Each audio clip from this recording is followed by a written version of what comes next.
হরিশ্চন্দ্রপুরে তৃণমূল প্রার্থী মতিবুর রহমানের বিরুদ্ধে নির্বাচনী আচরণবিধি লঙ্ঘনের অভিযোগে শোরগোল শুরু হয়েছে।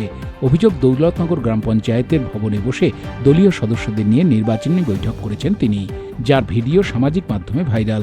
সরকারি কার্যালয়কে রাজনৈতিক কাজে ব্যবহারের প্রতিবাদে সরব হয়েছে বিজেপি ও অন্যান্য বিরোধী দল। বিজেপি প্রার্থী রতন দাস জানান, তৃণমূল প্রার্থীর ফেসবুক পোস্টটি বিধিভঙ্গের প্রমাণ, তাই তারা নির্বাচন কমিশনে অভিযোগ জানাচ্ছেন। যদিও তৃণমূলের জেলা সাধারণ সম্পাদক শেখ ইউসুফ এই অভিযোগ উড়িয়ে দিয়েছেন। ওটি কোনো বৈঠক নয়, বরং সাধারণ জনসংযোগ ছিল বলে জানিয়েছেন তিনি।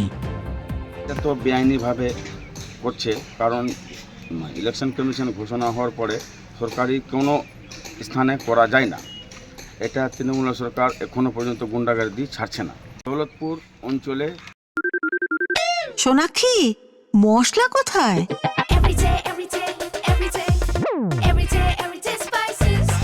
এভরিডে মশলা, দেশের স্বাদ। একটা সাংগঠনিক বৈঠক করছেন মতিবুর রহমান, এটা ভালো হচ্ছে না। তা আমরা অভিযোগ করব ইলেকশন কমিশনের কাছে, যেটা এটা নিয়ে সত্যকে সত্য বিদায়তে ওর বিরুদ্ধে অ্যাকশন নেওয়া যায়।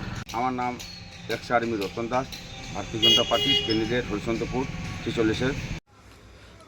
না, আপনাদের অভিযোগ বা বিজেপি অভিযোগ করবেই, কোনো মিটিং করে নিয়ে আজকে আমাদের তৃণমূলের প্রার্থী জনসংযোগে বেরিয়েছিল। জনসংযোগ বেরিয়ে সময় আজকে দৌলতনগর পঞ্চায়েতের পাশ দিয়ে যাচ্ছিল, তো পঞ্চায়েতের প্রধান বিভিন্ন ব্যক্তিদের কাজ নিয়ে জনগণের কাজ নিয়ে ব্যস্ত ছিল। তো যাবার সময় প্রধানের সঙ্গে সৌজন্য সাক্ষাৎ করেছে। কোনো ওইখানে মিটিংয়ের গল্প না, ওইখানে সৌজন্য সাক্ষাতের দুটো গল্প হয়েছে, কোনো হয়নি। এগুলো কোনো গল্প নয়। বিজেপি তো কাজ হলো যেখানে কিছু বলার নাই, কোনো গল্প তুলে নেওয়ার গল্প, এগুলো কোনো ব্যাপার নাই। ওটা দিয়ে যাওয়ার সময় সৌজন্য সাক্ষাৎ, কোনো মিটিং হয়নি। আমার নাম শেখ ইউসুফ, মালদা জেলা তৃণমূল কংগ্রেসের সাধারণ সম্পাদক। হরিশ্চন্দ্রপুর থেকে সৌরভ মিশ্রের রিপোর্ট, উত্তরবঙ্গ সংবাদ।